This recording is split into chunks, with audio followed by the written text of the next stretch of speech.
Assalamualaikum dan selamat sejahtera. Yang saya hormati, Dr. Syahidatun Nazirah binti Abu Zahrin, iaitu pensyarah LMCW 2143 Falsafah dan Isu Semasa Set 3 dan Set 4. Kami daripada kumpulan 5 akan membentangkan bab 3 yang bertajuk logik. Sebelum kami memulakan pembentangan ini, saya akan memperkenalkan ahli kumpulan saya. Itu yang pertama, Nurul Aufiah binti Kamal Arifin, bernombor metrik A175579. Yang kedua, Nia Vanessa Suhana binti Zaidi, A177862. Yang ketiga, Nur Farah Hanim binti Jasmi, A175876. Yang keempat, Muhammad Adnan bin Muhammad Aslam, A177482. Yang terakhir, Muhammad Yusri Aiman bin Abdul Rahman, A177856. Sebelum kami meneruskan pembentangan ini, kami hanya akan membentangkan tajuk ini hingga subtopik heuristik. Seterusnya, saya akan serahkan pembentangan ini kepada rakan saya, iaitu Adnan. Pengenalan. Pemikiran logik adalah cara pemikiran yang kerap dan gemar digunakan dalam merancangkan sesuatu. Secara amnya, logik difahami sebagai apa yang boleh difahami oleh akal manusia, iaitu menggunakan bukti bagi menjelaskan sesuatu yang tidak jelas pada mulanya. Sebagai contoh, semua orang berfikir. Setiap orang mempunyai cara berfikir. Di dalam konsep falsafah, terdapat kaedah-kaedah berfikir. Bagaimanakah kaedah berfikir yang dianjurkan di dalam falsafah? Perbincangan falsafah turut merangkumi tentang berfikir, cara berfikir ataupun kadar berfikir. Di dalam ilmu falsafah, cara atau kaedah berfikir dikaitkan dengan logik, iaitu salah satu cabang falsafah. Apa yang dimaksudkan dengan logik? Seterusnya, kepada Nia.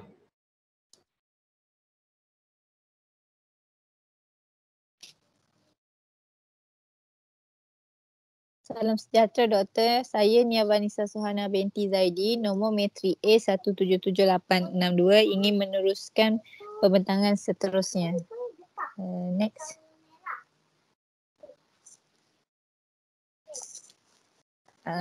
Hasil pembelajaran kuliah terbahagi kepada 3. Yang pertama, menjelaskan peranan, kedudukan dan hubungan ilmu logik dan ilmu falsafah serta menjelaskan pelbagai kesalahan dalam berfikir dan perhujahan atau falasi. Yang kedua, menghuraikan perkembangan, kegunaan dan perbezaan dua pendekatan utama dalam logik iaitu deduksi dan induksi. Yang ketiga, menghuraikan kepelbagaian metodologi yang memperkayakan perkembangan ilmu-ilmu yang lebih. Next.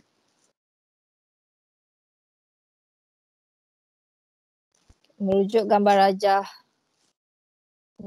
di sini, logik ataupun penhujahan yang bermaksud penhujahan adalah argumen. Argumen ialah sesuatu yang terdiri daripada dua bahagian ayat iaitu premis dan kesimpulan. Logik ini terbahagi kepada 3 iaitu bentuk ataupun kaedah, ilmu baru dan falasi. Bentuk atau kaedah terbahagi kepada 4 cabang. Yang pertama, deduktif, induksi, adapsi dan heuristik. Yang kedua adalah ilmu baru dan yang ketiga iaitu falasi yang terbahagi kepada 2 iaitu falasi formal dan falasi tidak formal.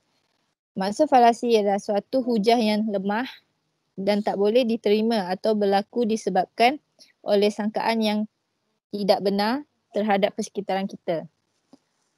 Falasi formal bermaksud hanya berlaku dalam hujah deduktif dan premis hujah tidak menyokong kesimpulannya. Yang terakhir, maksud falasi tidak formal iaitu kelemahan yang terdapat dalam sesuatu hujah tetapi kelemahan ini tidak mempunyai kaitan secara langsung dengan kaedah hujah. Next.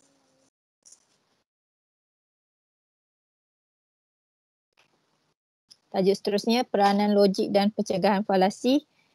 Terdapat 3 peranan. Yang pertama, perkataan Yunani iaitu logos yang bermaksud kalimah, akal dan peraturan. Yang kedua, membezakan antara penakulan yang baik dan buruk dengan menyiasat kriteria normatif untuk kesimpulan dan demonstrasi yang sah. Yang ketiga adalah logik. Logik adalah pengkajian tentang perhujahan yang terdiri daripada premis dan kesimpulan. Sekian sahaja pembentangan dari saya serahkan kepada saudara Adnan.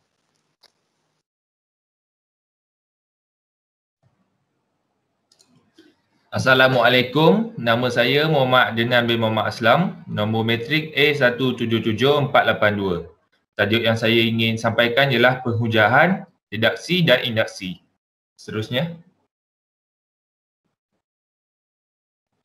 Di dalam ilmu falsafah, cara atau kaedah berfikir dikaitkan dengan logik, iaitu salah satu cabang falsafah. Apa yang dimaksudkan dengan logik? Logik itu adalah satu kajian mengenai penghujahan. Di dalam bahasa Inggeris, dipanggil arguments atau logic is the study of arguments. Apakah yang dimaksudkan dengan penghujahan ataupun arguments? Penghujahan ialah sesuatu yang terdiri daripada dua bahagian ayat, iaitu pertama, bahagian yang dipanggil premis. Premis ini menyokong kesimpulan. Kedua, bahagian yang dipanggil kesimpulan. Jadi, terdapat dua bahagian iaitu pertama dipanggil premis dan kedua dipanggil kesimpulan. Logik adalah kajian mengenai kaitan antara premis dan kesimpulan, di mana sama ada kesimpulan itu ditarik atau dibuat dengan secara betul ataupun dengan secara sah daripada premis-premis yang dikemukakan. Logik adalah pengkajian tentang arguments, penghujahan atau arguments yang terdiri daripada premis dan kesimpulan. Penghujahan terdiri daripada turutan premis di mana satu kesimpulan cuba dibuat daripada premis-premis tersebut. Contoh, premis 1, semua manusia akan mati. Premis 2, saya adalah manusia. Kesimpulan, saya akan mati. Penghujahan ini saya akan terangkan pada slide yang seterusnya.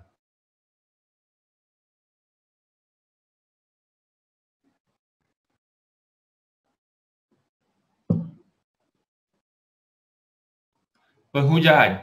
Penghujahan tidak sama dengan pendapat. Nombor 2, penghujahan mengandungi turutan pernyataan. Salah satu pernyataan tersebut merupakan kesimpulan yang dibuat. Nombor 3, proposisi ialah penegasan dalam sesuatu pernyataan sama ada benar atau palsu. Nombor 4, jika semua premis benar, kesimpulan yang dibuat adalah benar, maka penghujahan adalah sah. Seterusnya.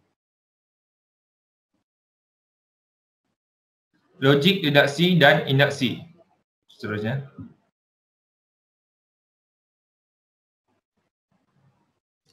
Falsafah bukan semata-mata untuk menyampaikan sesuatu idea.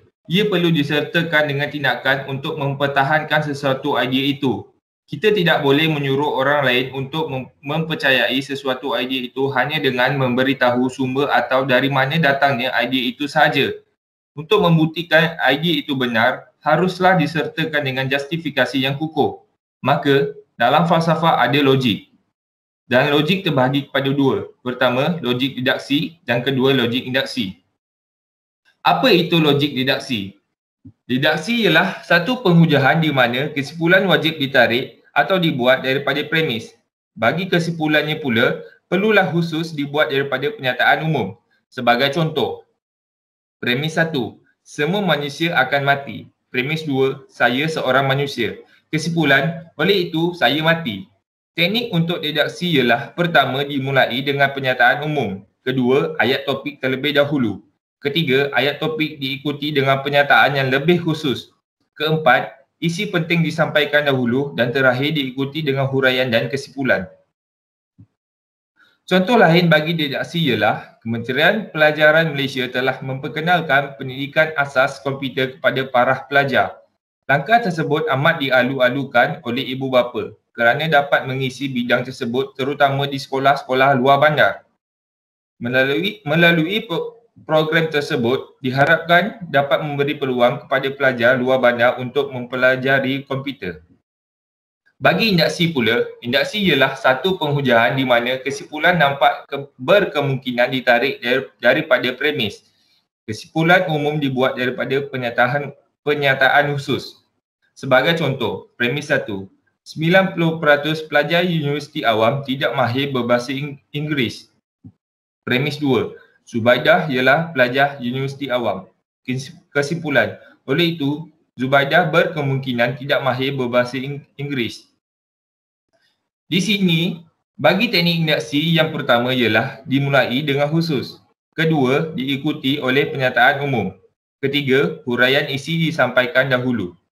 Keempat, huraian isi diikuti oleh isi penting dan kesimpulan terakhir ayat topik terletak pada bahagian ayat akhir perenggan. Contoh lain bagi indaksi seperti penagih dadah menjadi ancaman kepada bangsa dan negara. Walaupun banyak usaha dilakukan untuk memetras masalah penagih dadah, namun tidak berkesan. Sebaliknya, jumlah penagih dadah semakin naik saban tahun. Setakat itu saja slide dari saya. Seterusnya saya serahkan kepada Hanim.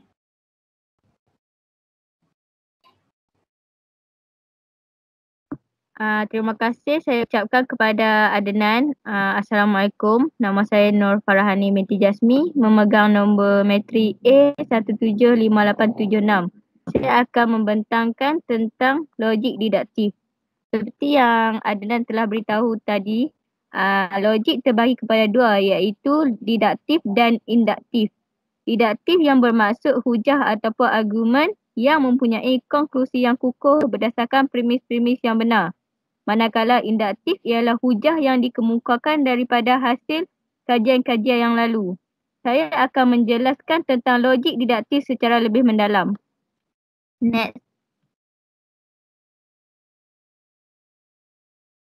Logik didaktif merupakan satu proses menyatakan kesimpulan daripada yang umum kepada yang khusus. Logik didaktif terdapat premis-premis dan kesimpulan yang terhasil daripada premis tersebut.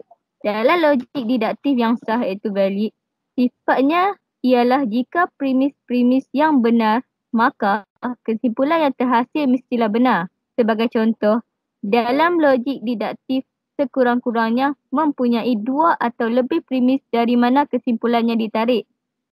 Premis pertama biasanya wujud satu pernyataan yang umum, manakala premis yang kedua tidak semestinya ada satu pernyataan yang umum atau premis yang umum, tetapi sebaliknya satu pernyataan yang khusus. Seterusnya,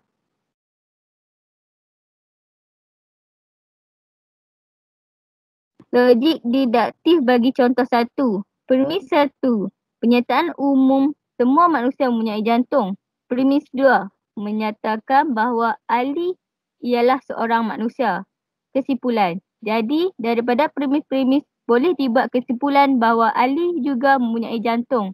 Jadi di sini kita lihat bahawa sekiranya benar semua manusia mempunyai jantung dan sekiranya benar seperti dinyatakan pada premis kedua bahawa Ali juga seorang manusia, maka tidak kita harus menarik kesimpulan bahawa Ali sememangnya mempunyai jantung. Ini adalah kerana jika kenyataan yang dinyatakan bahawa semua manusia itu mempunyai jantung adalah benar, maka kita tidak boleh lari daripada membuat kesimpulan bahawa Ali juga mempunyai jantung. Contoh didaktif yang kedua. Next.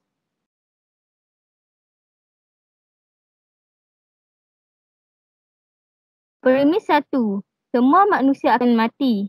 Premis 2, Ali seorang manusia. Kesimpulan, Ali akan mati. Terdapat dua premis dan satu kesimpulan. Premis yang pertama yang menyatakan bahawa semua manusia akan mati adalah satu ayat ataupun pernyataan yang umum dari mana kita dapati ianya berbeza daripada premis yang kedua yang berupa satu pernyataan khusus yang menyatakan bahawa Ali ialah seorang manusia. Dan dari premis tersebut, maka ditarik kesimpulan bahawa Ali juga akan mati. Next. Contoh-contoh di atas menunjukkan ciri-ciri logik didaktif yang sah kerana terdapat dua premis dan satu kesimpulan. Jika premis tersebut adalah benar, iaitu jika benar bahawa semua manusia akan mati, dan dalam kes ini memang benar dan Ali adalah seorang manusia, dan kita dapati juga benar kerana ada manusia yang bernama Ali yang bersifat sebagai seorang manusia, maka sudah tentulah kesimpulan yang boleh ditarik ialah Ali juga akan mati. Setakat itu sahaja pembentangan daripada saya. Seterusnya, saya akan serahkan pembentangan ini kepada saudara Yusri untuk meneruskan pembentangan berkenaan logik induktif dengan lebih mendalam. Terima kasih.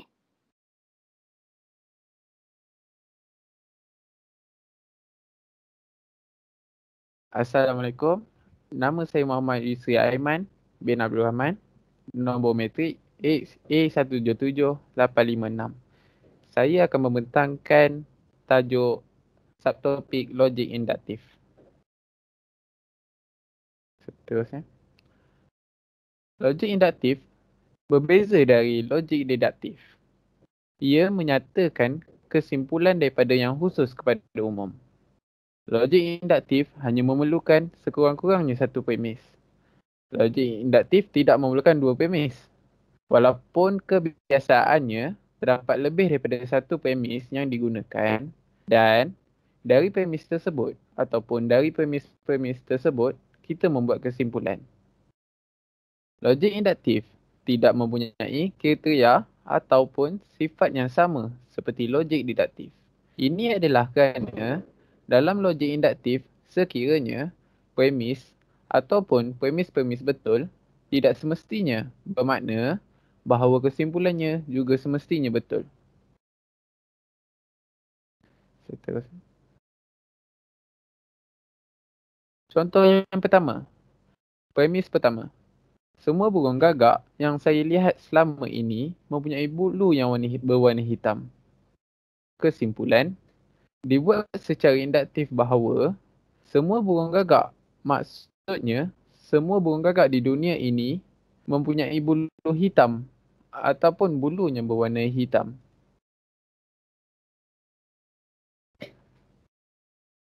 Oleh itu, dari premis yang boleh dikatakan bersifat khusus kerana ia merujuk kepada pemerhatian yang telah dibuat mengenai burung gagak dalam jumlah yang terhad. Kesimpulan dihasilkan mengatakan bahawa semua burung gagak mempunyai bulu yang berwarna hitam. Jadi, daripada sebahagian kepada semua ini adalah suatu sifat logik induktif dan walaupun premis ini benar, iaitu walaupun benar bahawa semua burung gagak yang pernah dilihat sebelum ini mempunyai bulu yang berwarna hitam. Ini tidak semestinya bermakna bahawa kesimpulan yang dibuat yang mengatakan bahawa semua burung gagak iaitu termasuk yang belum saya lihat lagi juga berwarna hitam. Jadi, kesimpulan ini yang melangkaui batas yang terdapat di dalam premis yang diberi ini tidak menjamin akan kebenaran kesimpulan tersebut. Jadi, adanya elemen ketidakpastian dalam penggunaan logik induktif itu. Membezakannya daripada logik deduktif di mana kepastian terdapat dalam kesimpulan yang ditarik daripada premis-premis ini. Rumusannya, logik induktif tak semestinya memberi kesimpulan yang benar pada akhirnya. Terima kasih. Seterusnya.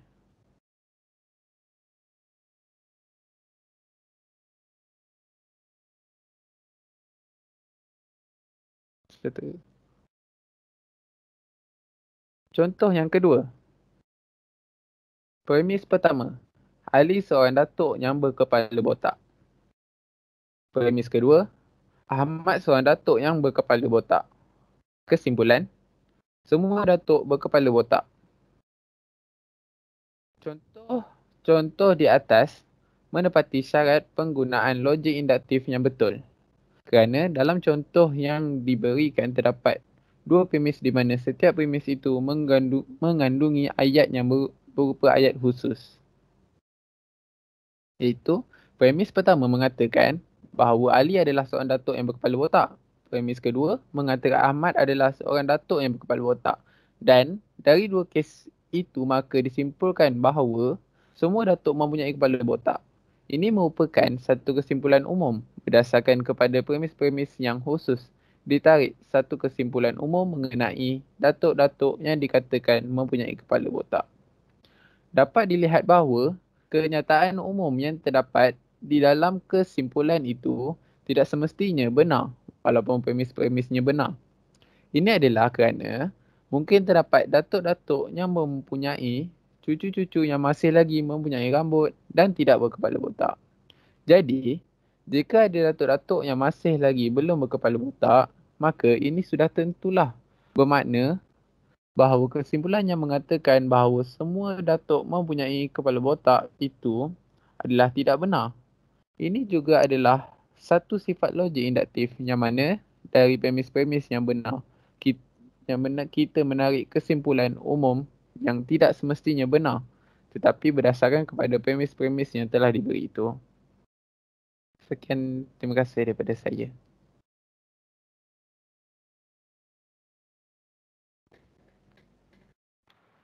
Assalamualaikum.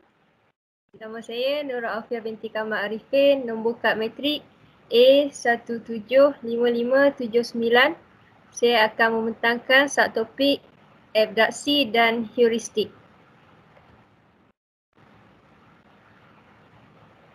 Abduksi merupakan salah satu kaedah berfikir iaitu kaedah adapsi dan kaedah heuristik. Abduksi merupakan perkataan dalam bahasa Melayu, manakala abduction dalam bahasa Inggeris. Abduction atau disebut sebagai inference to the best explanation. Inference to the best explanation dapat dicontohkan melalui sesuatu fenomena, iaitu apabila berlakunya sesuatu fenomena dan kita dapat lihat bahawa berlakunya sesuatu fenomena itu. Kesimpulan daripada fenomena tersebut ialah apakah yang berlaku atau sebelum wujudnya fenomena itu yang boleh menjelaskan mengapa fenomena itu wujud atau berlaku.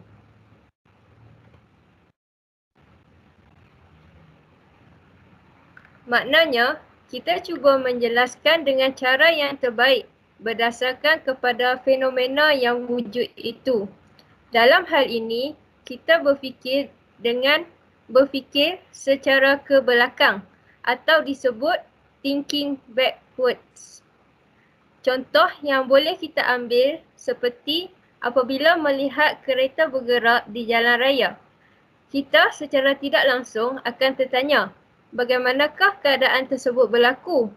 Apakah yang menyebabkan kereta tersebut bergerak? Apakah yang mesti wujud? Apakah syarat-syarat untuk perkara tersebut berlaku? Iaitu kondisi atau keadaan yang mesti ada untuk membolehkan fenomena seperti kereta bergerak tadi berlaku.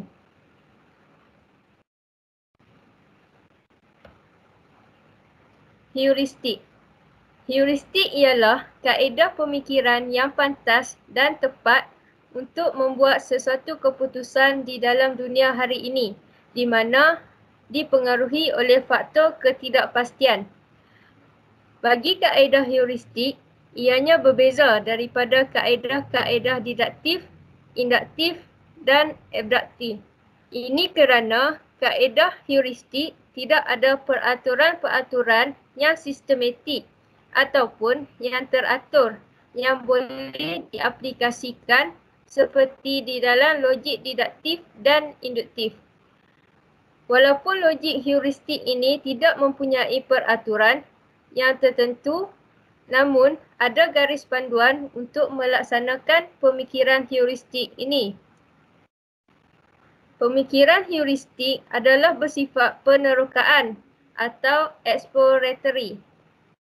Ianya bukan bersifat penilaian seperti yang terdapat dalam logik didaktif atau induktif, di mana kaedah logik digunakan untuk menilai sama ada sesuatu penghujahan atau dalian atau argumen itu boleh diterima sebagai sah ataupun tidak sah. Penggunaan asas heuristik bertujuan mengurangkan usaha mental yang diperlukan untuk membuat keputusan. Seterusnya, mempermudahkan jawapan yang kompleks dan sukar. Cara yang cepat dan tepat untuk mencapai sesuatu keputusan. Akhirnya, membantu dalam menyelesaikan masalah. Untuk penilaian heuristik pula, melibatkan beberapa aspek iaitu jangkaan pengguna, user expectation. Yang kedua, pengalaman pengguna, user experience. Yang ketiga, interaksi berterusan, ongoing interactions. Yang keempat, pembelajaran dan pengajaran, learning and teaching. Yang kelima, sokongan atau support. Dan yang terakhir, kepuasan pengguna yang subjektif, subjective user satisfaction. Kaedah heuristik dalam membuat keputusan terbahagi kepada 4, iaitu yang pertama, kaedah heuristik dalam memberi jawapan, kaedah heuristik analogi, kaedah heuristik perwakilan, kaedah heuristik mudah diingat.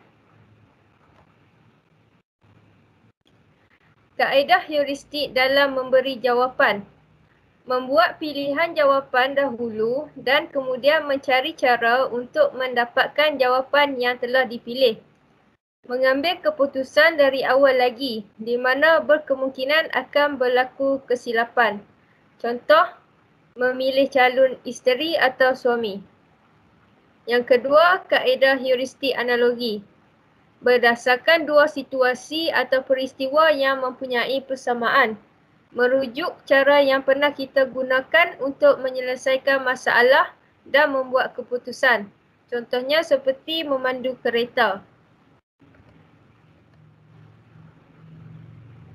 Kaedah heuristik perwakilan. Menggunakan perwakilan untuk maksud rumusan. Membuat keputusan cara ini dianggap sebagai stereotip dan mungkin berlaku kesilapan. Contohnya seperti membeli buah langsat. Kaedah heuristik mudah diingat. Terdapat situasi atau peristiwa yang mudah diingat atau baru berlaku. Perkara yang mudah diingat akan mempengaruhi membuat keputusan. Contohnya seperti membeli rumah. Itu sahaja pembentangan kami dari kumpulan 5. Saya mewakili ahli kumpulan mengucapkan sekian, terima kasih.